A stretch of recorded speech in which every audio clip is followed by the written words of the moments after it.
Baruch ata asher ha'anat melecha ha'olam asher kedishani v'mitzvotav v'tzivani le'itatif l'tzitzit.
Good morning, Will.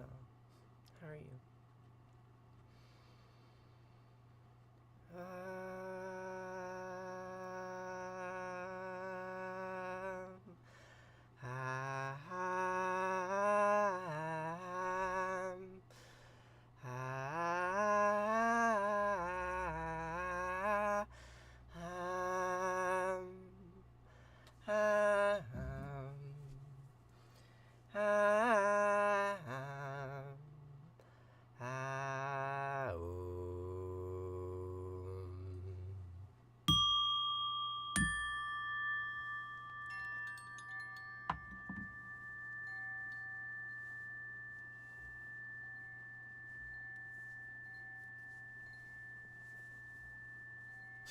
Good morning, Astrid. Hi. I am so happy to see you. How are you? Been thinking about calling you. So, we're gonna start with some old words. Good morning, Kalensa.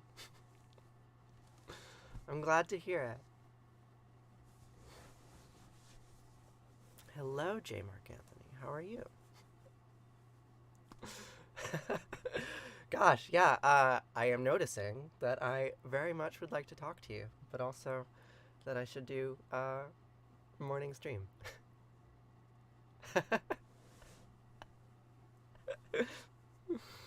Yeah. Yeah, so we're gonna say some old words from the book of Deuteronomy.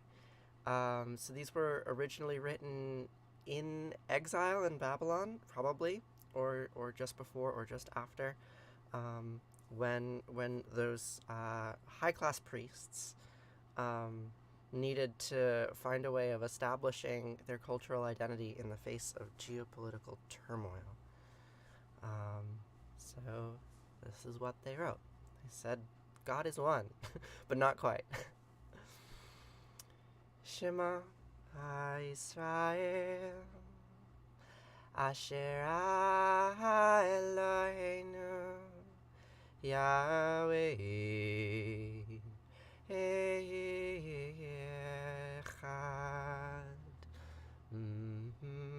Listen, Israel, Yahweh Eloheinu, Yahweh Echad. Yahweh and Eloheinu are one. The God of the north and the God of the south, they're one God.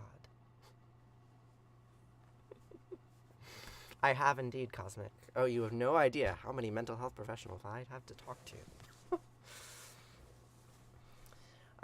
So then they went on, right? Like, what do you do with 6 words stating monotheism, right? Or stating some sort of, like, existential statement about the identity of God? Well, they made a chain letter. It says repeat. The word Vahafta, and you shall love. Vahafta et anat Elohecha v'chol levavcha v'chol nafshecha v'chol me'odeyecha v'chayu hadvarim ha'el Asher nochi mitzavcha hayom al levavecha v'shinantam levanecha v'dibarta bam b'shivtecha b'vitecha v'lechtecha chavaderech uv'shachbecha uv'kumecha ukshartam le'ohot al yadecha avecha yuletotafot beinenecha uchtavtaham al mizuzot beitecha uvihisharecha. And you shall love Yahweh Eloheinu with all your heart and all your soul and all your might. And these words, which I'm repeating to you today, teach them to your children. Which I interpret to mean say them on TikTok. A little bit of an exaggeration, but teach them to your children and recite them when you wake up and when you go to bed and when you are traveling and when you are at home. And you shall bind them as a symbol on your hand and let them serve as a sign on your forehead and inscribe them on the doorposts of your houses and on your gates. Right, so I have this little mezuzah here, and it has the Vahafta. It's just a meme. Yeah, copy yourself. The prayer says copy yourself, and so I copy it. Yes. So here's the thing that really gets me is that there's another part of the prayer, right? The next 4 lines, that it's in the book of Deuteronomy. It's in the original source text, but it is not in any of the liturgies that I learned when I was in Hebrew school when I was a kid, because it's anti-Zionist basically. So they replaced it with a phrase from the book of Numbers that says the same thing, but without the theft. And so I don't know. I wish I could talk to a Bible scholar who could tell me, or a scholar of history of liturgy, why is it that they did this mix and match. But in any case, the book of Deuteronomy, after the Vahafta, goes like this. V'chaya ki v'yachayu Elohecha el ha'aretz asher nisbai lavatecha le'avram ne'yitzchak u'Yaakov letet lach avrim gedolot v'tavot asher lo vanita uvatim mili'im kol tova asher lo mileta uverot atzuvim asher lo hasatva ke'arim b'zitim asher natata ve'alachta v'shavata hishamer lecha pen tishkach et Yahweh asher tishacha mi'eretz Mitzrayim mibet avadim. And when Yahweh Eloheinu brings you into the land that he swore to your fathers, Abraham, Isaac, and Jacob, to assign to you, great and flourishing cities that you did not build, houses full of all good things that you did not fill, hewn cisterns that you did not hew, vineyards and olive groves that you did not plant, and you eat your fill, take heed that you do not forget Yahweh, who freed you from the land of Egypt, the house of bondage. And I think that's so wild that even in the Babylonian exile, precisely because of the Babylonian exile, right? There were these elites that went off to Babylon, and then Persia conquered Babylon, and the Persians gave them new political authority and said, yeah, you can go back to your homeland. They went back to their homeland, and there were people living there. Surprise. Sound familiar, right? There were people living there, and they knew this, and they're like, okay, so when you go and you eat from those olive groves, and go and move into those houses full of all good things that you did not fill, right? Remember that the God that gave this to you could take it away. I don't know, right? I look out my window and I literally see a cistern that I did not hew, right? An old cistern with spring water from 200 years ago, right? That I inherited. It's not mine. I just have it. I don't know. That prayer just... it's a land acknowledgement, basically. It's a 2,500-year-old land acknowledgement, and I think that's really important. And I wish it were included in more modern Hebrew liturgies, because I think it might make people think about their Zionism slightly different. I don't know. That's what I say every day. Greetings from Connecticut. I imagine that if you were not an English speaker and you heard me speaking English, it would also sound like gibberish. Language sounds like gibberish when you don't know it.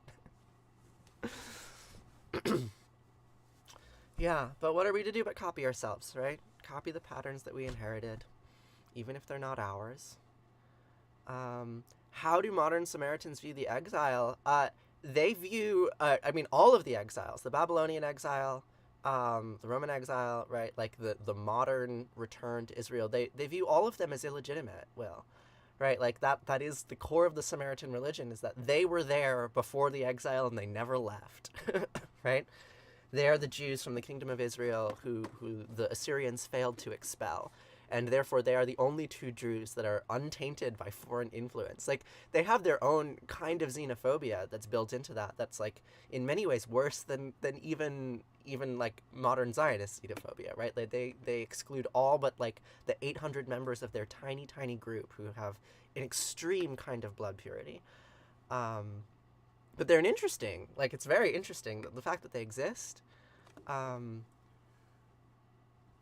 Right, and that they can lay claim to a kind of basal lineage that the other Abrahamic faiths can't. And of course, it's manufactured, right? Like, it's not the evidence that I've read says that the Samaritans didn't actually exist prior to the Babylonian exile. That they were a group that emerged during Hellenistic Judaism. I don't really know my history well enough to say really strongly, other than that they assert a kind of indigeneity that trumps all of the other indigeneities that are asserted in that region, which I think is kind of a problem, right? I don't know. It's not really my place to weigh in on Samaritan political claims to their land.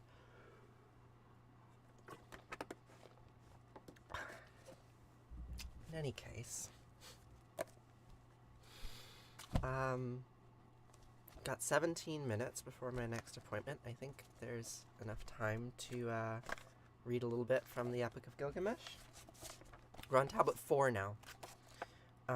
So where we left off in Tablet 3, Gilgamesh and Enkidu were going on a grand adventure. And everyone said, "Don't go, you'll die." And Gilgamesh said, "No, I have to. It's my kingly duty." I have a little bit of a cough.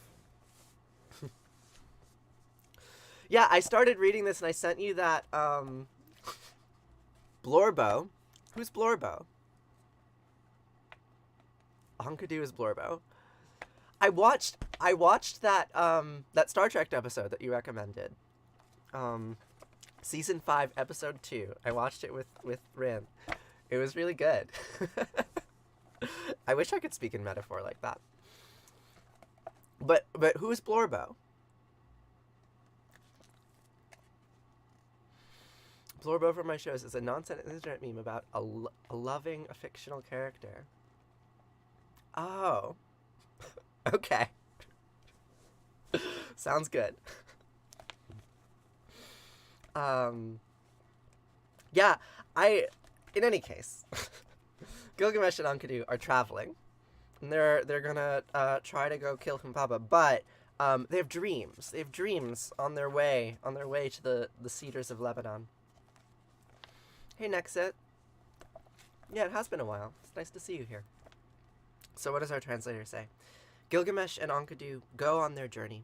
As they camp each night, Enkidu makes Gilgamesh shelter and lays out a magic circle for him to sleep in. Oh, thanks, Enkidu.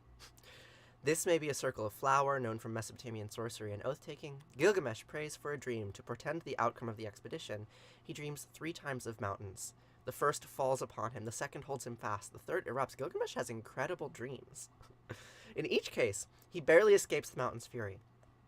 Enkidu explains that the mountain is Humbaba, who will make a terrifying attack, but will collapse and die.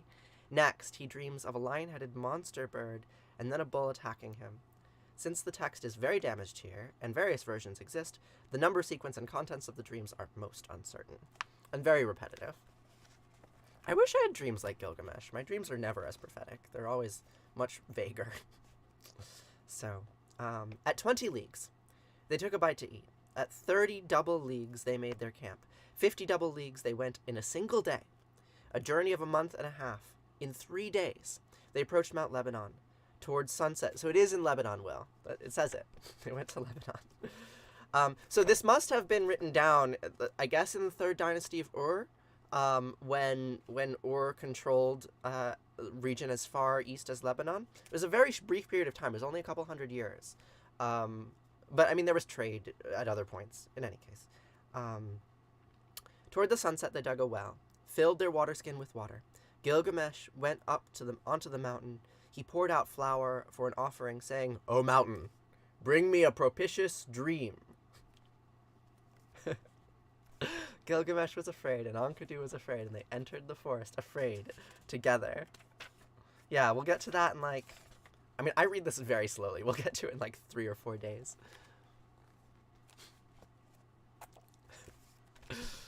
I have been appreciating this translator. I mean, like, it adds these little, like, cultural notes and things like that. But the, like, this translation? Where is it? This book.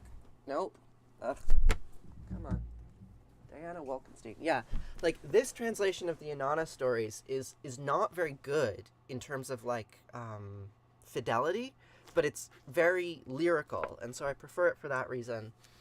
I have no idea how to find, like, the best translation, so I just get multiple and compare them. I have not played the Royal Game of Ur, but I have watched that YouTube video with Tom Scott. Yeah. I do still teach my students dumpster diving, but only on occasion. I'm not having students here this summer. Anyway, Gilgamesh says, "O mountain, bring me a propitious dream." Enkidu made Gilgamesh a shelter for receiving dreams. A gust was blowing. He fastened the door. He had him lie down in a circle on the floor, and spread out like a net. Enkidu lay down in the doorway, and Gilgamesh sat there, chin on his knee. Sleep, which usually steals over people, fell upon him. In the middle of the night he awoke, got up, and said to his friend, "My friend, did you not call me? Why am I awake? Did you not touch me? Why am I disturbed? Did a god not pass by? Why does my flesh tingle? My friend, I had a dream, and the dream I had was very disturbing. We, on the flanks of the mountain fell upon us. We, like flies." The one born on the steppe, Enkidu, explained the dream to his friend. "My friend, your dream is favorable. The dream is very precious as an omen. My friend, the mountain you saw is Humbaba. We will catch Humbaba and kill him. Then we will throw down his corpse on the field of battle. Further, at the dawn, the word of Shamhash will be in our favor." And with that, with the first dream, we will conclude for the day. And tomorrow we will read the second dream of Gilgamesh. Find a translation of the Ramayana. Yeah, I don't... There's so many, right? And, like, you have to trade off between, like, metaphorical weight and linguistic accuracy. And for my purposes, like, as an entertainer, I would much prefer to go for metaphorical weight. But, like, yeah, really, I want to study those languages one day. One day. When I have more free time. I did submit my thesis. So I'm done writing it. So I kind of have more free time. It's nice. In any case. There's my bell. So I have 10 minutes. 10 minutes to go before my next appointment. So it's time for Arati and then Kaddish. Thanks, Astrid. I want to catch up with you soon. I'll call you later. So Arati comes from the Bhagavad Gita. The word Arati means flame in Sanskrit. So we have a little flame here. And the translation of this prayer is very easy. Because Jaya means Jai, or like hallelujah, or yay, right? And Jai means Jai. And Arati means flame. And then all of the other words are names of divinities or gurus.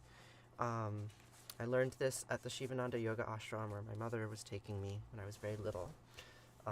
They're one of the oldest Vedantic schools in North America. And I memorized this before I knew what it meant. So I say it here.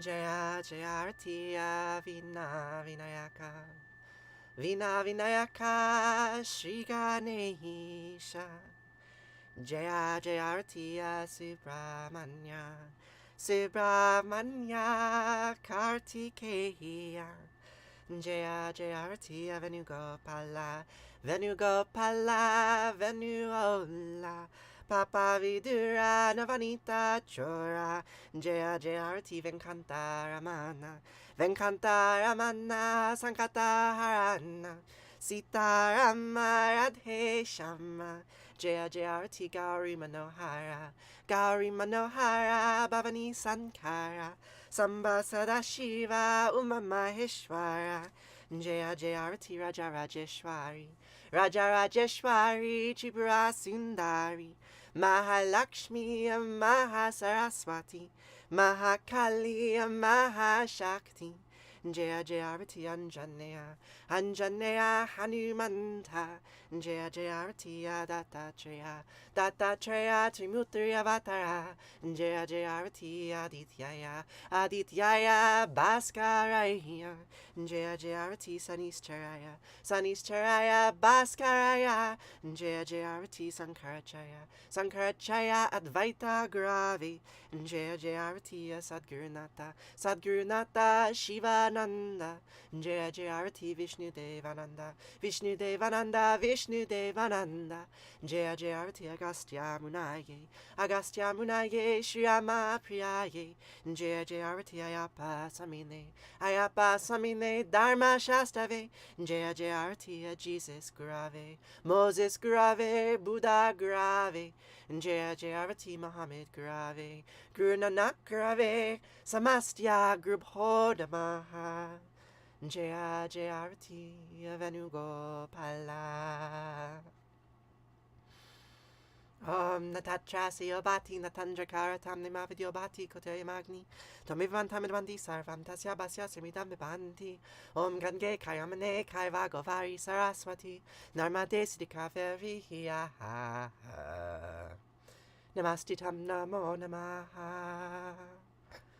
Neither the sun shines there, nor the moon, nor stars, nor lightning. So, from where does its light come? By that light, all other lights are lit. Twameva mata chapita twameva, Twameva bandusha saka twameva, Twameva vidya javinam twameva, Twameva sarvamama diva diva, Kayena vacha manasandriyarva, Buddhyatmanava prakrite sabhavad, Karomyadyad sakalam prasmahe, Narayana iti sarmar payami. Savajamam pravichayam become savranam vraja. Amsva sarvapapayo mokshayami masucha. Whatever actions I perform with my body, speech, mind, senses, my nature, my intellect, or my emotions, all these I dedicate to you. All of you. Thank you. Thank you, Poached Water. Good morning, Ladybug. How are you doing today? Gosh, it's so nice to be able to do this with you all. Makes me stupidly happy. Like, it shouldn't matter this much, but it really does.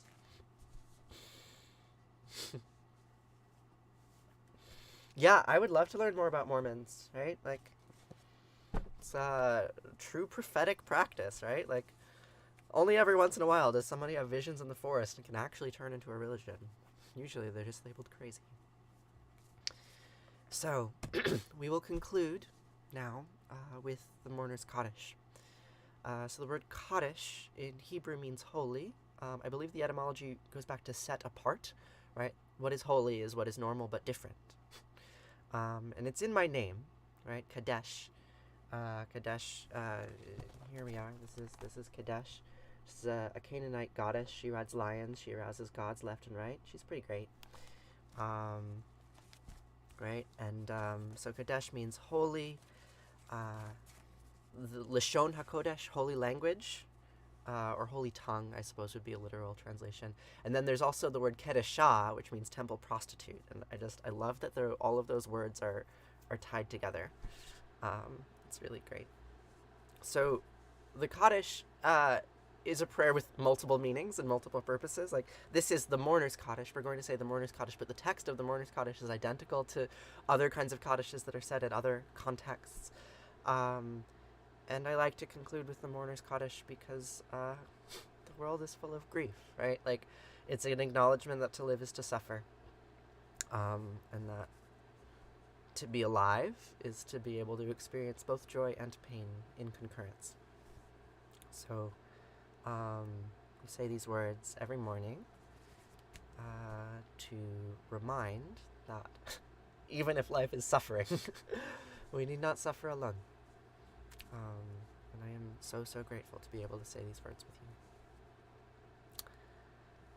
So for the last 2,500 years, give or take, since the Babylonian exile, and Judaism congealed as an ism, my ancestors have been saying these words in response to death.